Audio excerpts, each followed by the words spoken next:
Open communication is very important in a 6th grade classroom. We know that our 6th graders are preparing for middle school, and we want them to be more independent and responsible. In order to facilitate communication between parent, teacher, and student, we follow this 3-step model. The teacher will communicate to the student, and the student is responsible for communicating to the parents.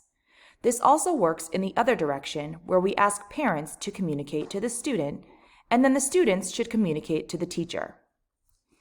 If there is a breakdown in communication, then the teacher may choose to bypass the student and speak directly to the parents and vice versa.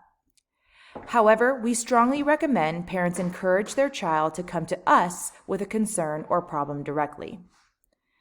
Let me give you an example of how this parent-student-teacher communication is facilitated.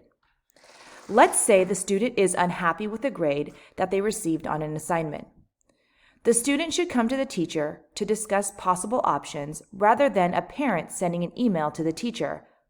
Allowing students to come to the teacher on their own will teach the students to be responsible for their own learning. It is really important for parents to be aware of how their students are doing in class, so we'd like you to check the parent portal at www.myiusd.org weekly to see how they are progressing in their classes. If there are any concerns, please feel free to send your student to us to discuss any discrepancies.